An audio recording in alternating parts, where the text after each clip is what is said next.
Chapter 8. Evidence. But that wasn't it either, said Dr. Calvin thoughtfully. Oh, eventually the ship and others like it became government property. The jump through hyperspace was perfected, and now we actually have human colonies on the planets of some of the nearer stars. But that wasn't it. I had finished eating and watched her through the smoke of my cigarette. It's what has happened to the people here on Earth in the last 50 years that really counts. When I was born, young man, we had just gone through the last World War. It was a low point in history, but it was the end of nationalism. Earth was too small for nations, and they began grouping themselves into regions. It took quite a while. When I was born, the United States of America was still a nation, and not merely a part of the northern region. In fact, the name of the corporation is still United States Robots.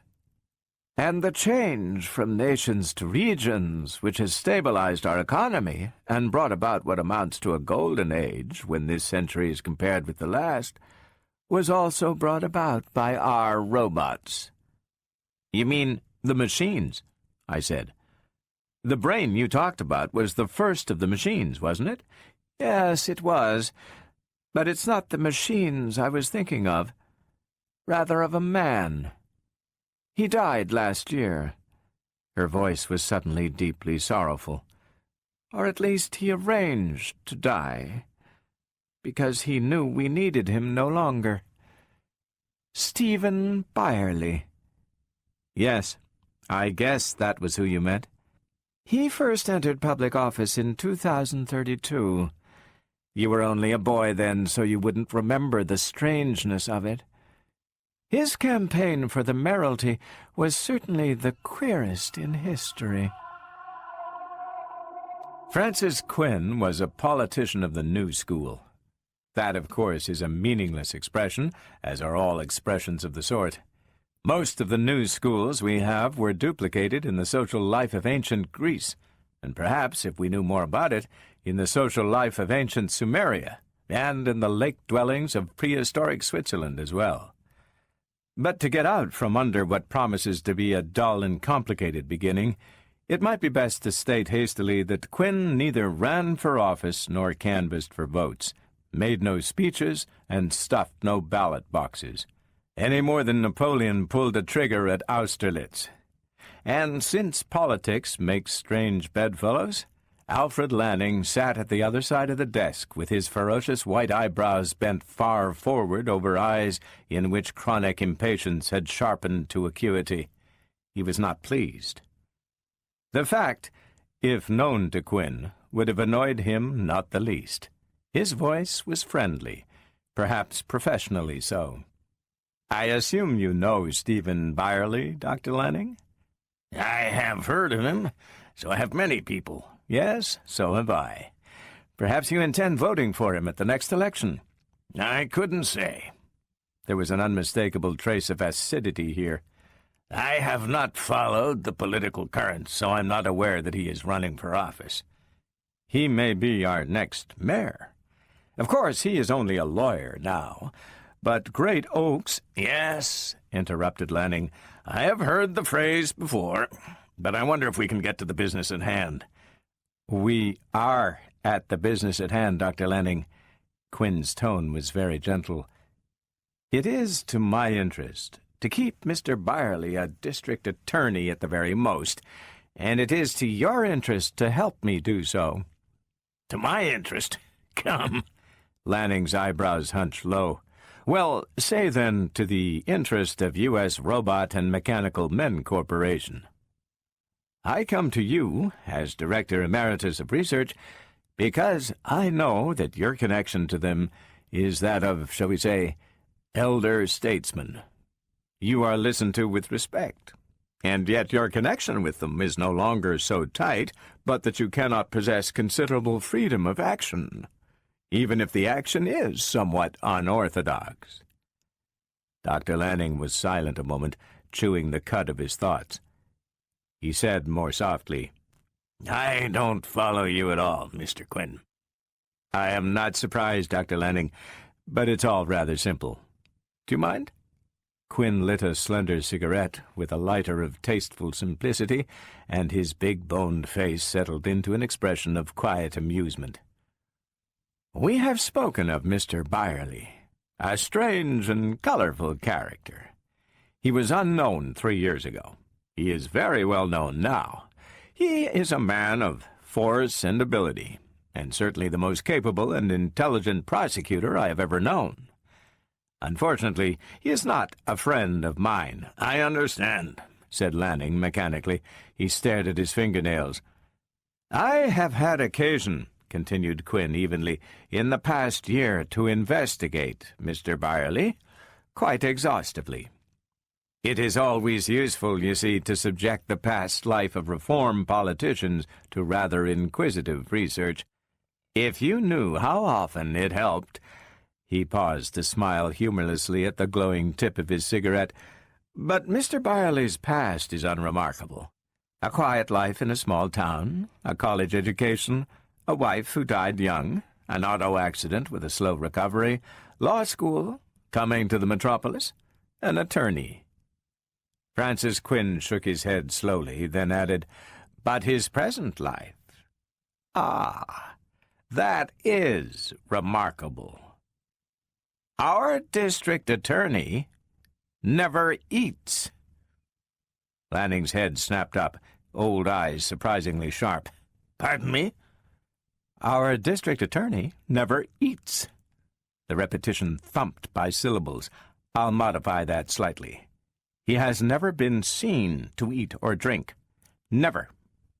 Do you understand the significance of the word? Not rarely, but never. I find that quite incredible. Can you trust your investigators?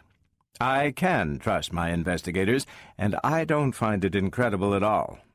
Further, our district attorney has never been seen to drink, in the aqueous sense as well as the alcoholic, nor to sleep.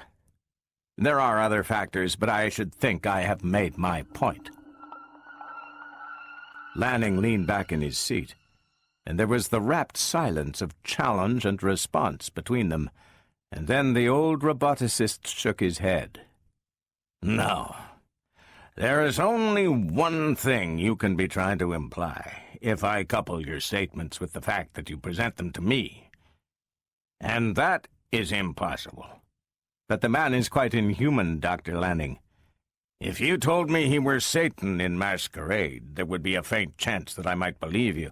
I tell you he is a robot, Dr. Lanning. I tell you it is as impossible a conception as I have ever heard, Mr. Quinn. Again, the combative silence.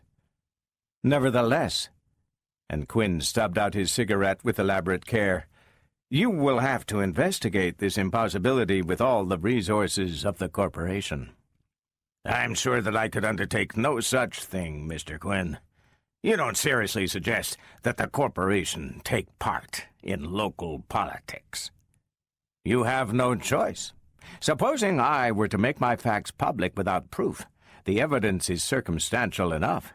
Suit yourself in that respect. But it would not suit me. Proof would be much preferable.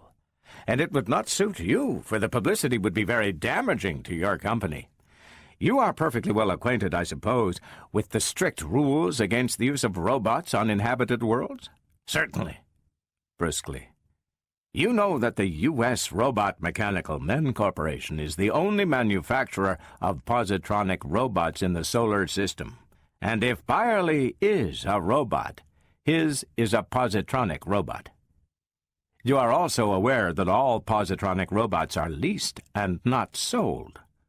That the corporation remains the owner and manager of each robot, and is therefore responsible for the actions of all. It is an easy matter, Mr. Quinn, to prove the corporation has never manufactured a robot of a humanoid character. It can be done? To discuss merely possibilities. Yes, it can be done. Secretly, I imagine, as well, without entering it in your books. Not the positronic brain, sir. Too many factors are involved in that. And there is the tightest possible government supervision. Yes, but robots are worn out, break down, go out of order, and are dismantled. And the positronic brains reused or destroyed. Really? Francis Quinn allowed himself a trace of sarcasm. And if one were, accidentally of course, not destroyed, and there happened to be a humanoid structure waiting for a brain? Impossible.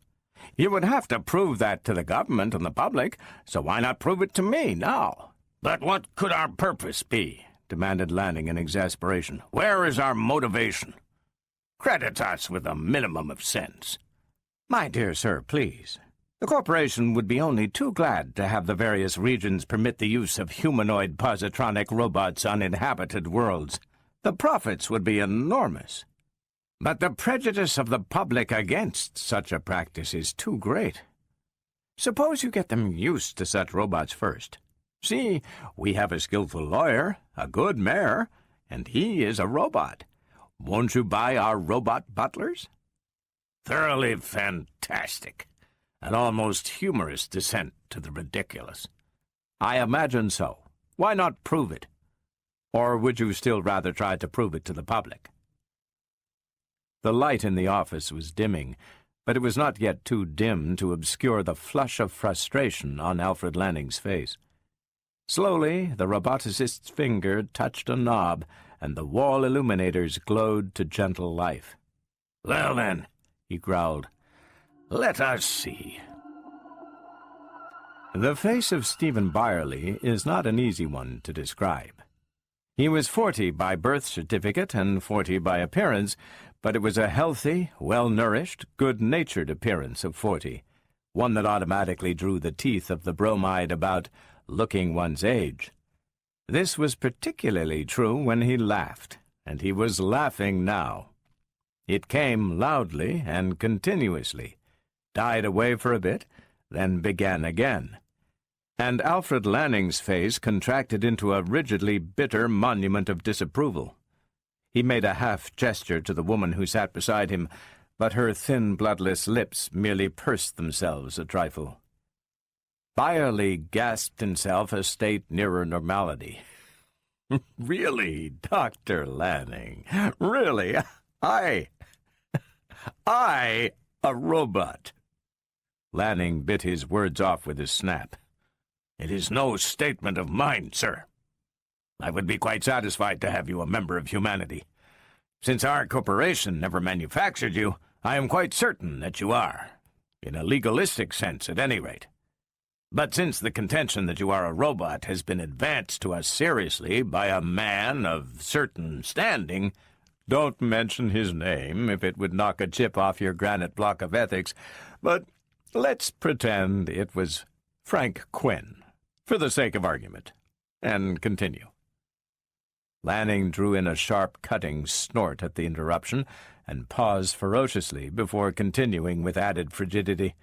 "By a man of certain standing, with whose identity I am not interested in playing guessing games. I am bound to ask your cooperation in disproving it.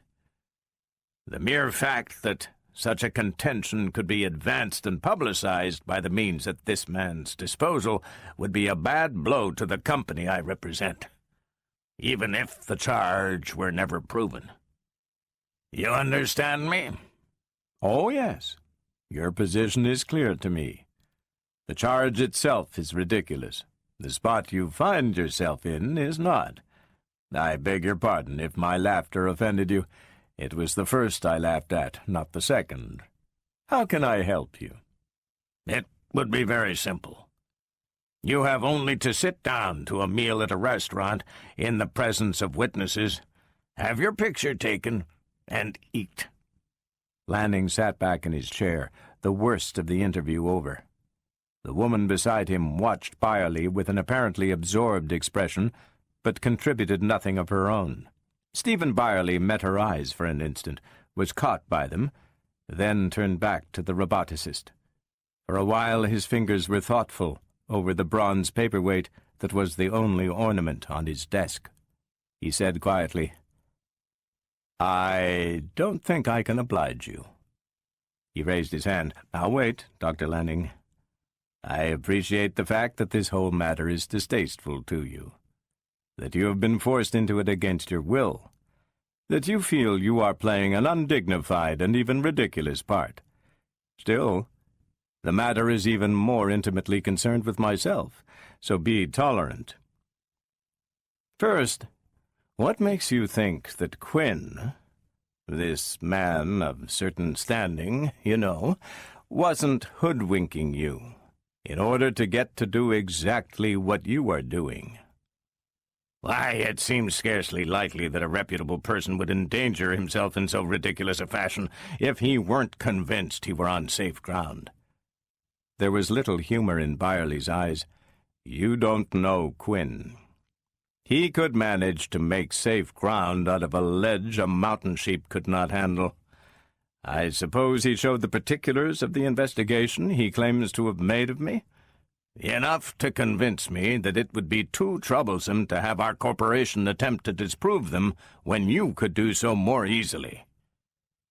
Then you believe him when he says I never eat. You are a scientist, Dr. Lanning.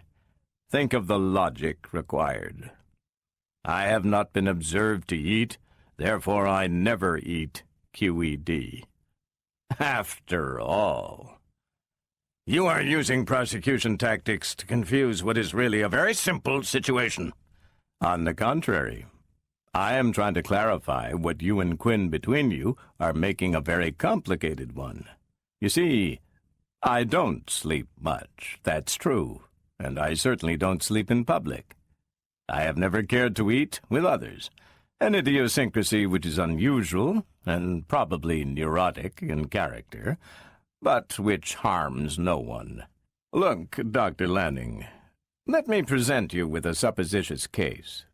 Supposing we had a politician who was interested in defeating a reform candidate at any cost, and, while investigating his private life, came across oddities such as I have just mentioned. Suppose, further, that in order to smear the candidate effectively, he comes to your company as the ideal agent. Do you expect him to say to you, "So-and-so is a robot because he hardly ever eats with people, and I have never seen him fall asleep in the middle of a case"? And once, when I peeped into his window in the middle of the night, there he was, sitting up with a book. And I looked in his Frigidaire, and there was no food in it. If he told you that, you would send for a straitjacket. But if he tells you he never sleeps, he never eats, then the shock of the statement blinds you to the fact that such statements are impossible to prove. You play into his hands by contributing to the to-do. "Regardless, sir," began Lanning with a threatening obstinacy, "of whether you consider this matter serious or not, it will require only the meal I mentioned to end it." Again Byerly turned to the woman, who still regarded him expressionlessly. "Pardon me. I've caught your name correctly, haven't I? Dr. Susan Calvin?" "Yes, Mr. Byerly." "You're U.S. robot psychologist, aren't you?"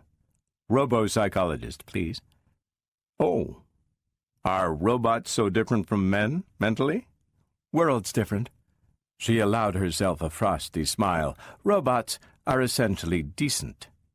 Humor tugged at the corner of the lawyer's mouth. "Well, that's a hard blow. But what I wanted to say was this.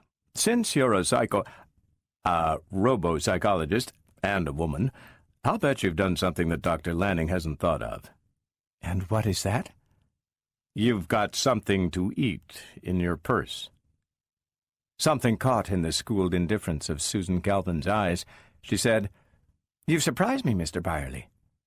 And opening her purse, she produced an apple. Quietly, she handed it to him. Dr. Lanning, after an initial start, followed the slow movement from one hand to the other with sharply alert eyes. Calmly, Stephen Byerly bit into it, and calmly he swallowed it. "You see, Dr. Lanning?" Dr. Lanning smiled in a relief tangible enough to make even his eyebrows appear benevolent, a relief that survived for one fragile second.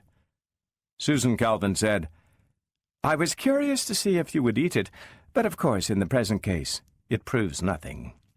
Byerly grinned. "It doesn't?" "Of course not. It is obvious, Dr. Lanning, that if this man were a humanoid robot, he would be a perfect imitation. He is almost too human to be credible. After all, we have been seeing and observing human beings all our lives. It would be impossible to palm something merely nearly right off on us. It would have to be all right. Observe the texture of the skin, the quality of the irises, the bone formation of the hand. If he's a robot, I wish U.S. robots had made him, because he's a good job. Do you suppose, then, that anyone capable of paying attention to such niceties would neglect a few gadgets to take care of such things as eating, sleeping, elimination? For emergency use only, perhaps. As, for instance, to prevent such situations as are arising here. So, a meal won't prove anything." "Now, wait," snarled Lanning. "I'm not quite the fool both of you make me out to be. I am not interested in the problem of Mr. Byerly's humanity or non-humanity. I am interested in getting the corporation out of a hole. A public meal will end the matter, and keep it ended no matter what Quinn does. We can leave the finer details to lawyers and robo-psychologists." "But, Dr. Lanning," said Byerly, "you forget the politics of the situation. I am as anxious to be elected as Quinn is to stop me. By the way, did you notice that you used his name? It's a cheap shyster trick of mine. I knew you would, before you were through." Lanning flushed. "What has the election to do with it?" "Publicity works both ways, sir. If Quinn wants to call me a robot, and has the nerve to do so, I have the nerve to play the game his way." "You mean you—" Lanning was quite frankly appalled. "Exactly. I mean that I'm going to let him go ahead, choose his rope, test its strength, cut off the right length, tie the noose, insert his head, and grin. I can do what little else is required." "You are mighty confident." Susan Calvin rose to her feet. "Come, Alfred, we won't change his mind for him. You see," Byerly smiled gently, "you're a human psychologist, too." But perhaps not all the confidence that Dr. Lanning had remarked upon was present that evening, when Byerly's car parked on the automatic treads leading to the sunken garage, and Byerly himself crossed the path to the front door of his house. The figure in the wheelchair looked up as he entered and smiled. Byerly's face lit with affection. He crossed over to it. The cripple's voice was a hoarse, grating whisper that came out of a mouth forever twisted to one side, leering out of a face that was half scar tissue. "You're late, Steve." "I know, John. I know. But I've been up against a peculiar and interesting trouble today." "So?" Neither the torn face nor the destroyed voice could carry expression, but there was anxiety in the clear eyes. "Nothing you can't handle?" "I'm not exactly certain. I may need your help. You're the brilliant one in the family. Do you want me to take you out into the garden? It's a beautiful evening." Two strong arms lifted John from the wheelchair, gently, almost caressingly. Byerly's arms went around the shoulders and under the swathed legs of the cripple. Carefully and slowly he walked through the rooms, down the gentle ramp that had been built with a wheelchair in mind, and out the back door into the walled and wired garden behind the house. "Why don't you let me use the wheelchair, Steve? This is silly." "Because I'd rather carry you. Do you object? You know that you're as glad to get out of that motorized buggy for a while as I am to see you out. How do you feel today?" He deposited John with infinite care upon the cool grass. How should I feel? But tell me about your trouble. Quinn's campaign will be based on the fact that he claims I'm a robot. John's eyes opened wide. How do you know? It's impossible. I won't believe it. Oh, come, I tell you it's so. He had one of the big-shot scientists of U.S. Robot and Mechanical Men Corporation over at the office to argue with me. Slowly, John's hands tore at the grass. I see. I see, Byerly said, but we can let him choose his ground. I have an idea. Listen to me and tell me if we can do it. The scene, as it appeared in Alfred Lanning's office that night, was a tableau of stares. Francis Quinn stared meditatively at Alfred Lanning. Lanning's stare was savagely set upon Susan Calvin, who stared impassively in her turn at Quinn.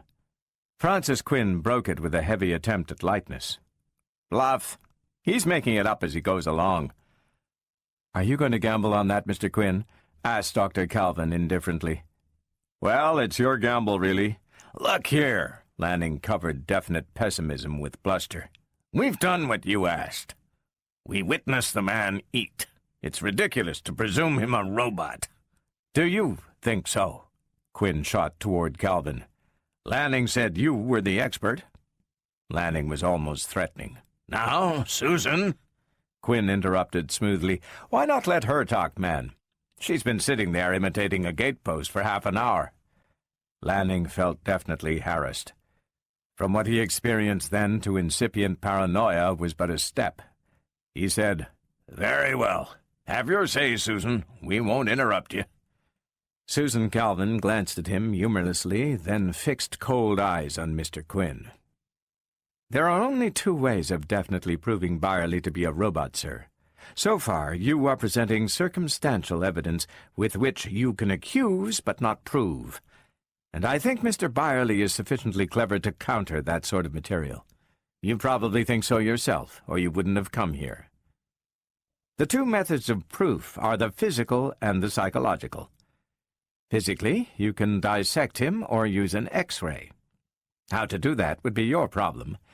Psychologically, his behavior can be studied. For if he is a positronic robot, he must conform to the 3 rules of robotics. A positronic brain cannot be constructed without them. You know the rules, Mr. Quinn? She spoke them carefully, clearly, quoting word for word the famous bold print on page 1 of the Handbook of Robotics. I've heard of them, said Quinn carelessly. Then the matter is easy to follow, responded the psychologist dryly. If Mr. Byerly breaks any of those 3 rules, he is not a robot. Unfortunately, this procedure works in only one direction. If he lives up to the rules, it proves nothing one way or the other. Quinn raised polite eyebrows. Why not, Doctor?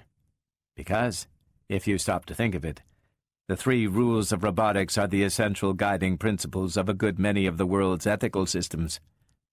Of course, every human being is supposed to have the instinct of self-preservation. That's Rule 3 to a robot. Also, every good human being, with a social conscience and a sense of responsibility, is supposed to defer to proper authority. To listen to his doctor, his boss, his government, his psychiatrist, his fellow man. To obey laws, to follow rules, to conform to custom, even when they interfere with his comfort or his safety. That's Rule 2 to a robot. Also, every good human being is supposed to love others as himself, protect his fellow man, risk his life to save another. That's Rule 1 to a robot. To put it simply, if Byerly follows all the rules of robotics, he may be a robot, and may simply be a very good man. But, said Quinn, you're telling me that you can never prove him a robot. I may be able to prove him not a robot. That's not the proof I want. You'll have such proof as exists. You are the only one responsible for your own wants. Here Lanning's mind leaped suddenly to the sting of an idea. "Has it occurred to anyone," he ground out, "that district attorney is a rather strange occupation for a robot? The prosecution of human beings, sentencing them to death, bringing about their infinite harm—" Quinn grew suddenly keen. "No, you can't get out of it that way. Being district attorney doesn't make him human. Don't you know his record? Don't you know that he boasts that he has never prosecuted an innocent man? That there are scores of people left untried because the evidence against them didn't satisfy him, even though he could probably have argued a jury into atomizing them. That happens to be so." Lanning's thin cheeks quivered. "No, Quinn, no. There is nothing in the rules of robotics that makes any allowance for human guilt. A robot may not judge whether a human being deserves death. It is not for him to decide. He may not harm a human, variety skunk or variety angel." Susan Calvin sounded tired. "Alfred," she said, "don't talk foolishly. What if a robot came upon a madman about to set fire to a house with people in it? He would stop the madman, wouldn't he?" "Of course." "And if the only way he could stop him was to kill him—" There was a faint sound in Lanning's throat, nothing more. "The answer to that, Alfred, is that he would require psychotherapy because he might easily go mad at the conflict presented him, of having broken Rule 1 to adhere to Rule 1 in a higher sense. But a man would be dead, and a robot would have killed him." "Well, is Byerly mad?" demanded Lanning, with all the sarcasm he could muster. "No, but he has killed no man himself. He has exposed facts which might represent a particular human being to be dangerous to the large mass of other human beings we call society. He protects the greater number, and thus adheres to Rule 1 at maximum potential. That is as far as he goes. It is the judge who then condemns the criminal to death or imprisonment after the jury decides on his guilt or innocence. It is the jailer who imprisons him, the executioner who kills him. And Mr. Byerly has done nothing but determine truth and aid society. As a matter of fact, Mr. Quinn, I have looked into Mr. Byerly's career since you first brought this matter to our attention. I find that he has never demanded the death sentence in his closing speeches to the jury. I also find that he has spoken on behalf of the abolition of capital punishment and contributed generously to research institutions engaged in criminal neurophysiology. He apparently believes in the cure rather than the punishment of crime. I find that significant." "You do," Quinn smiled. "Significant of a certain odor of roboticity, perhaps." "Perhaps. Why deny it? Actions such as his could come only from a robot or from a very honorable and decent human being. But you see, you just can't differentiate between a robot and the very best of humans." Quinn sat back in his chair. His voice quivered with impatience. "Dr. Lanning, it's perfectly possible to create a humanoid robot that would perfectly duplicate a human in appearance, isn't it?" Lanning harumphed and considered. "It's been done experimentally by U.S. robots," he said reluctantly.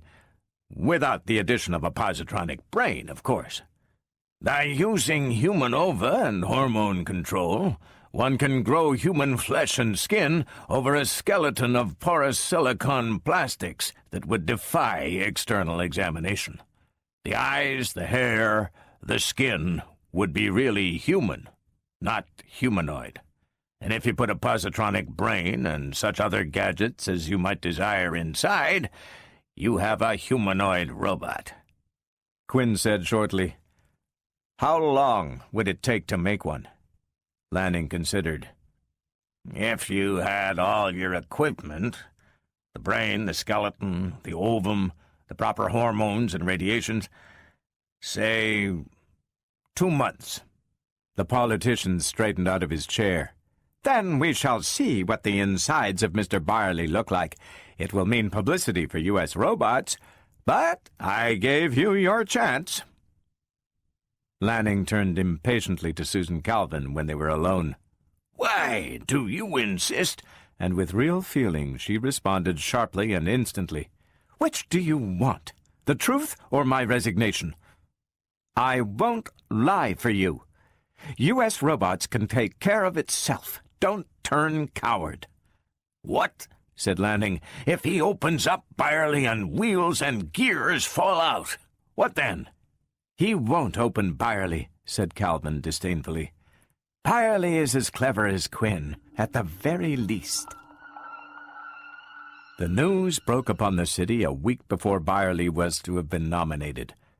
But broke is the wrong word. It staggered upon the city, shambled, crawled. Laughter began, and wit was free.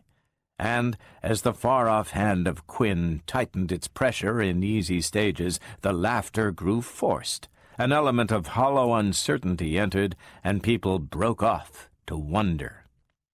The convention itself had the air of a restive stallion. There had been no contest planned. Only Byerly could possibly have been nominated a week earlier. There was no substitute even now. They had to nominate him, but there was complete confusion about it. It would not have been so bad if the average individual were not torn between the enormity of the charge, if true, and its sensational folly, if false. The day after Byerly was nominated, perfunctorily, hollowly, a newspaper finally published the gist of a long interview with Dr. Susan Calvin, world-famous expert on robopsychology and positronics. What broke loose is popularly and succinctly described as hell. It was what the fundamentalists were waiting for. They were not a political party. They made pretense to no formal religion. Essentially, they were those who had not adapted themselves to what had once been called the atomic age, in the days when atoms were a novelty. Actually, they were the simple lifers, hungering after a life, which, to those who live it, had probably appeared not so simple, and who had been, therefore, simple lifers themselves. The fundamentalists required no new reason to detest robots and robot manufacturers, but a new reason such as the Quinn accusation and the Calvin analysis was sufficient to make such detestation audible. The huge plant of the U.S. Robot and Mechanical Men Corporation was a hive that spawned armed guards. It prepared for war. Within the city, the house of Stephen Byerly bristled with police. The political campaign, of course, lost all other issues and resembled a campaign only in that it was something filling the hiatus between nomination and election. Stephen Byerly did not allow the fussy little man to distract him. He remained comfortably unperturbed by the uniforms in the background. Outside the house, past the line of grim guards, reporters and photographers waited according to the tradition of the caste. One enterprising visor station even had a scanner focused on the blank entrance to the prosecutor's unpretentious home, while a synthetically excited announcer filled in with inflated commentary. The fussy little man advanced. He held forward a rich, complicated sheet. "This, Mr. Byerly, is a court order authorizing me to search these premises for the presence of illegal, mechanical men or robots of any description." Byerly half rose and took the paper. He glanced at it indifferently and smiled as he handed it back. "All in order? Go ahead. Do your job. Mrs. Hoppen," to his housekeeper, who appeared reluctantly from the next room, "please go with them and help out if you can." The little man, whose name was Haraway, hesitated, produced an unmistakable blush, failed completely to catch Byerly's eyes, and muttered, "Come on," to the two policemen.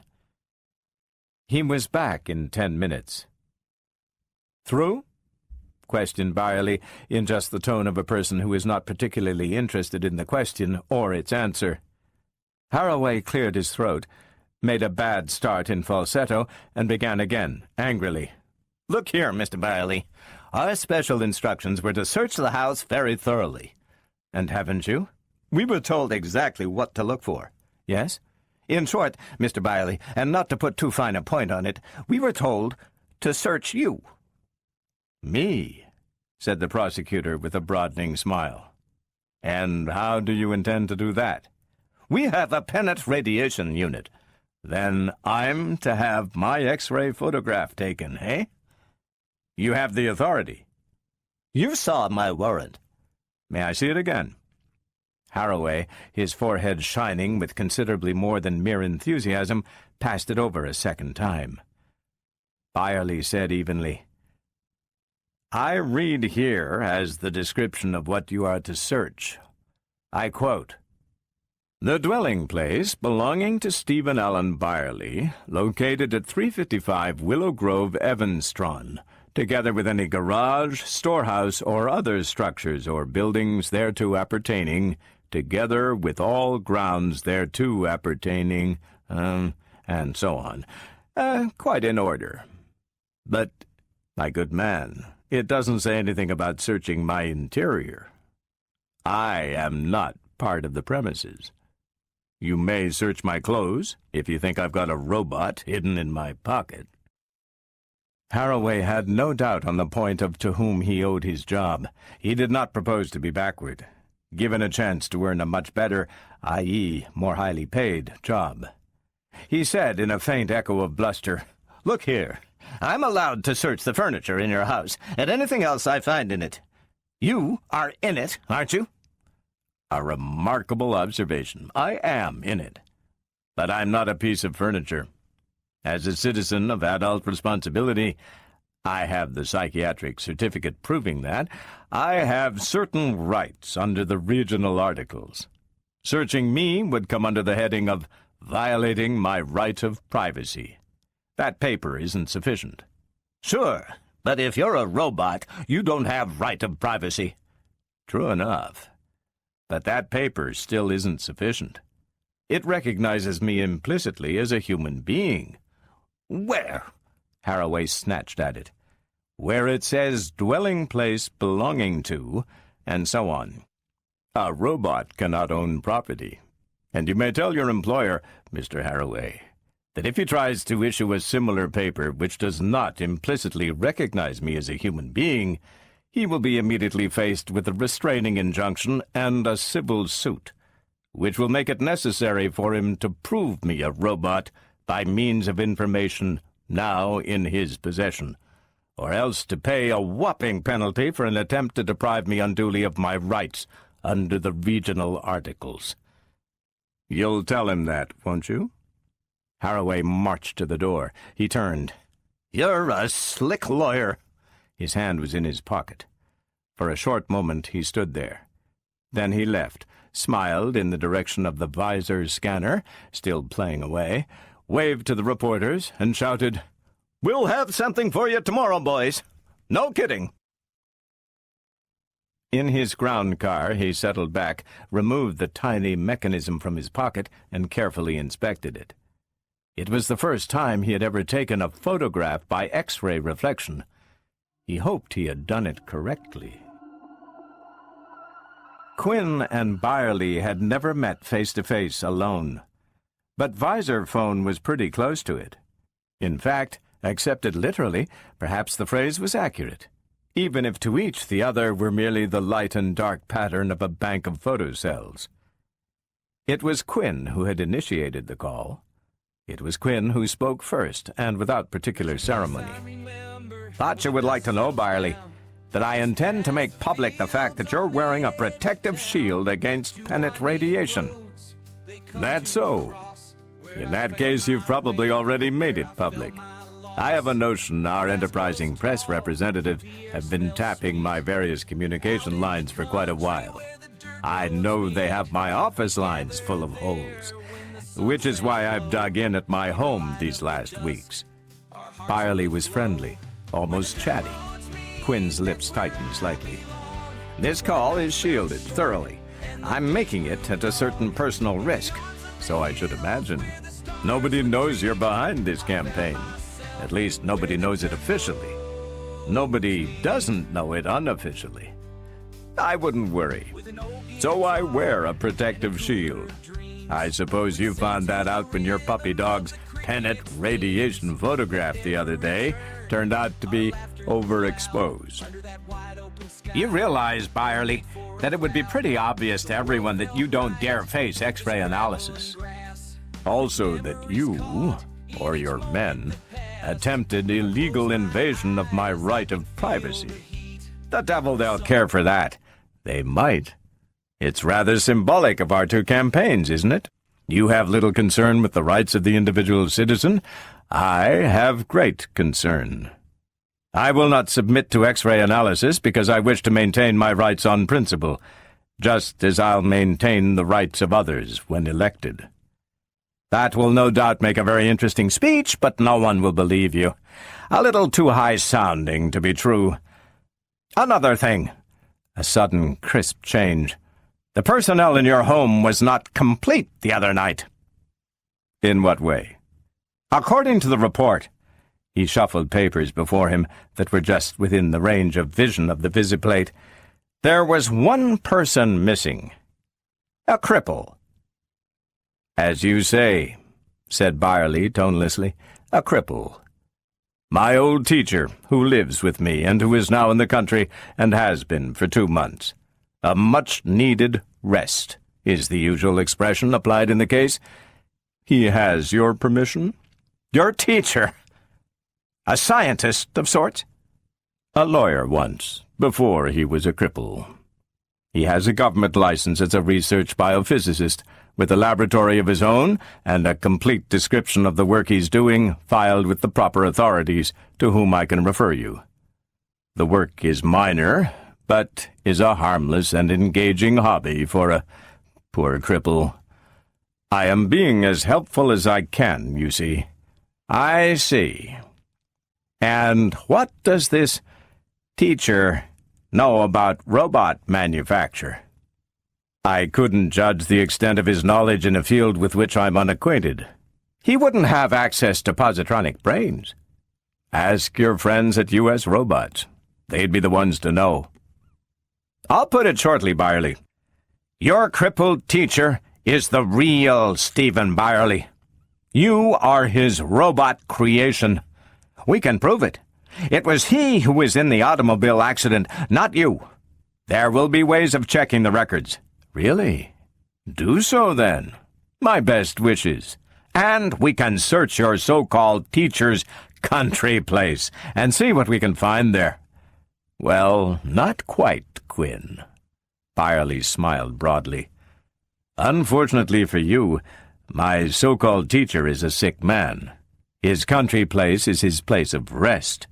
His rights of privacy as a citizen of adult responsibility are naturally even stronger under the circumstances. You won't be able to obtain a warrant to enter his grounds without showing just cause. However, I'd be the last to prevent you from trying.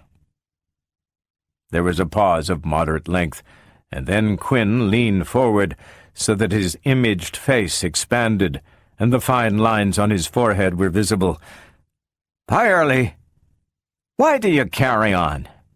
You can't be elected. Can't I? Do you think you can?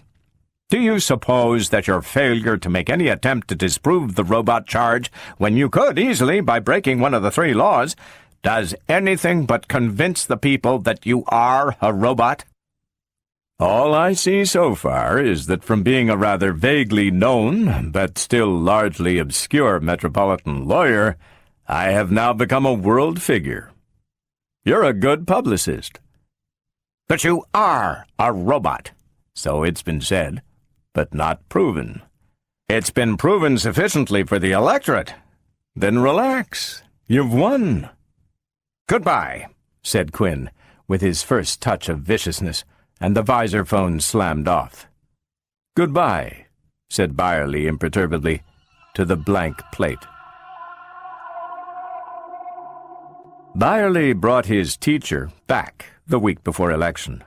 The air car dropped quickly in an obscure part of the city. You'll stay here till after election, Byerly told him. It would be better to have you out of the way if things take a bad turn." The hoarse voice that twisted painfully out of John's crooked mouth might have had accents of concern in it. "There's danger of violence?" "The fundamentalists threaten it, so I suppose there is in a theoretical sense. But I really don't expect it. The fundies have no real power. They're just the continuous irritant factor that might stir up a riot after a while. You don't mind staying here? Please. I won't be myself if I have to worry about you." "Oh, I'll stay. You still think it will go well?" "I'm sure of it. No one bothered you at the place?" "No one. I'm certain." "And your part went well?" "Well enough. There'll be no trouble there." "Then take care of yourself, and watch the televisor tomorrow, John." Byerly pressed the gnarled hand that rested on his. Lenton's forehead was a furrowed study in suspense. He had the completely unenviable job of being Byerly's campaign manager, in a campaign that wasn't a campaign, for a person that refused to reveal his strategy and refused to accept his manager's. "You can't." It was his favorite phrase.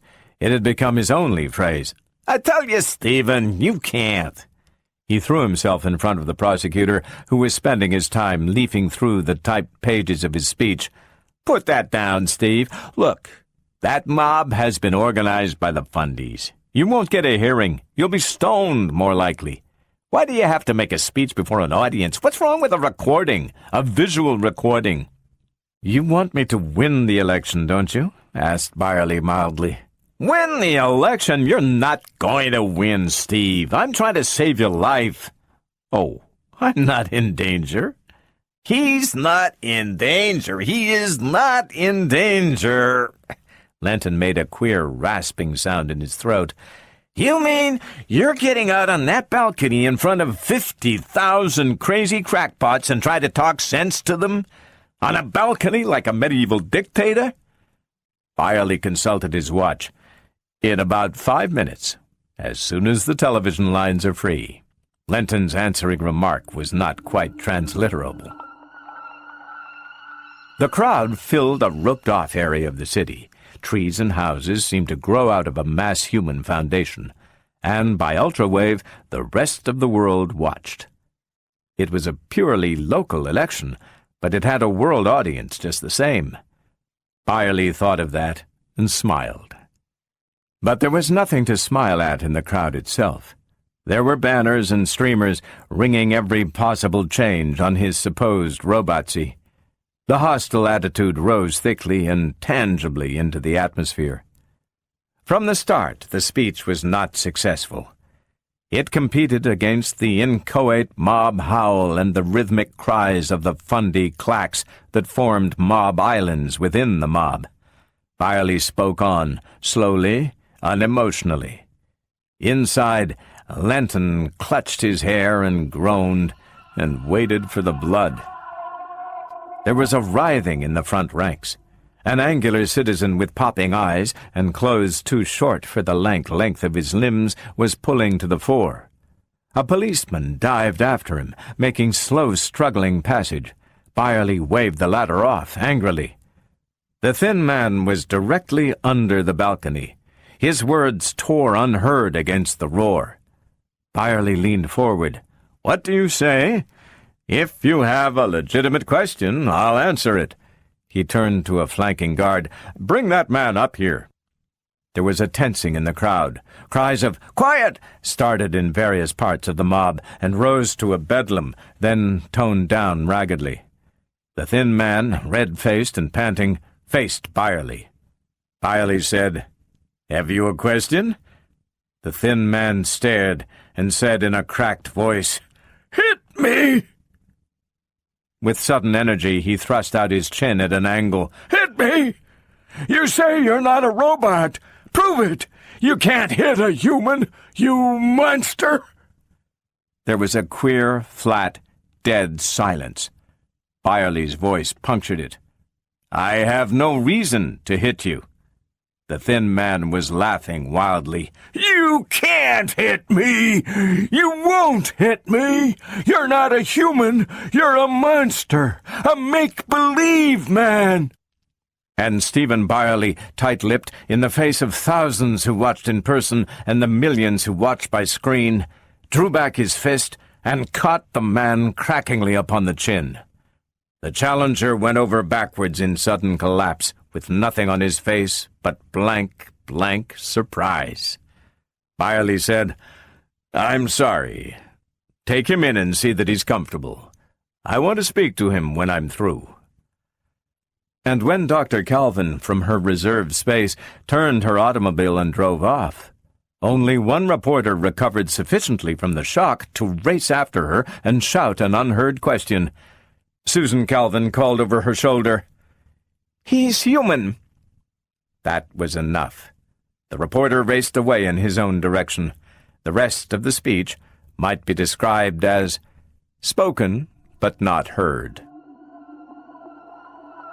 Dr. Calvin and Stephen Byerly met once again, a week before he took the oath of office as mayor. It was late, past midnight. Dr. Calvin said, "You don't look tired." The mayor-elect smiled. "I may stay up for a while." "Don't tell Quinn." "I shan't. But that was an interesting story of Quinn's, since you mention him. It's a shame to have spoiled it. I suppose you knew his theory." "Parts of it. It was highly dramatic. Stephen Byerly was a young lawyer, a powerful speaker, a great idealist, and with a certain flair for biophysics. Are you interested in robotics, Mr. Byerly?" "Only in the legal aspects." This Stephen Byerly was. But there was an accident. Byerly's wife died. He himself, worse. His legs were gone. His face was gone. His voice was gone. Part of his mind was bent. He would not submit to plastic surgery. He retired from the world, legal career gone, only his intelligence and his hands left.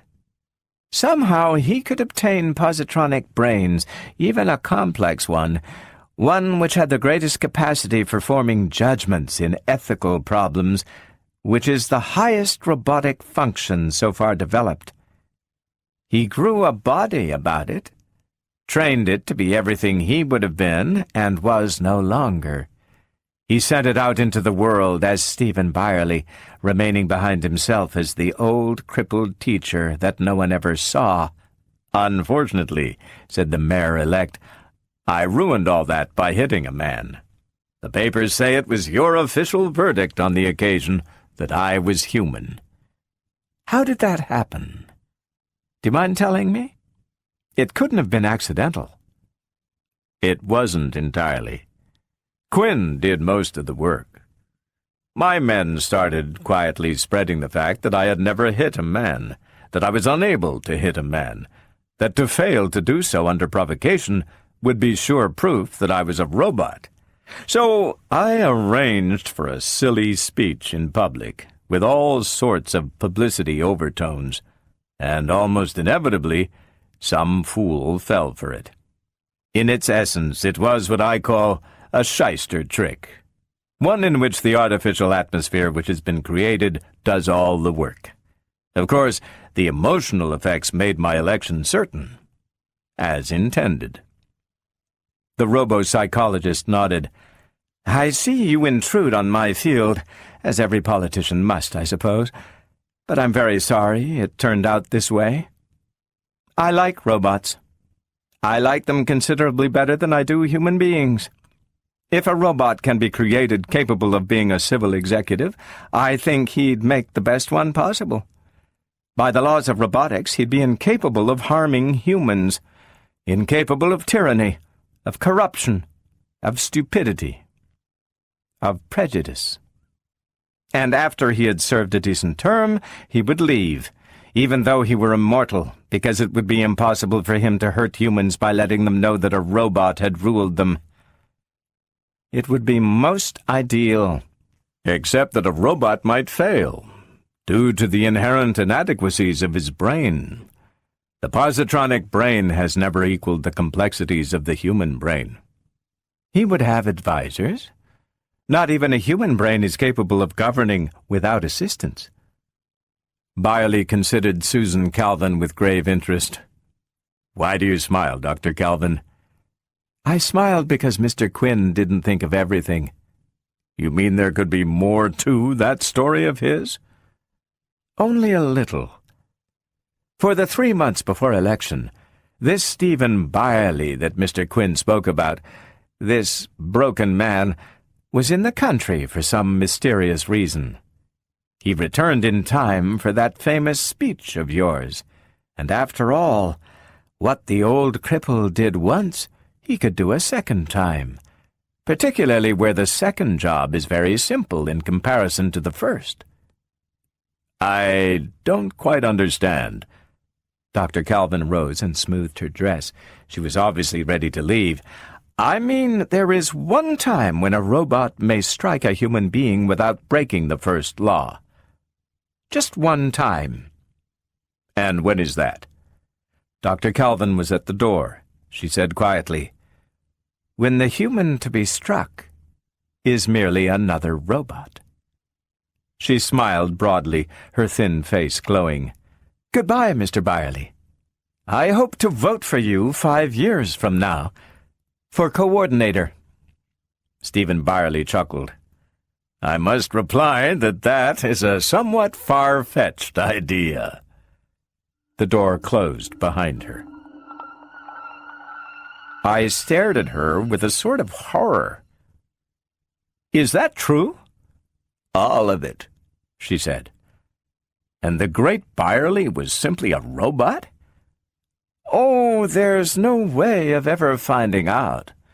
I think he was, but when he decided to die, he had himself atomized, so that there will never be any legal proof.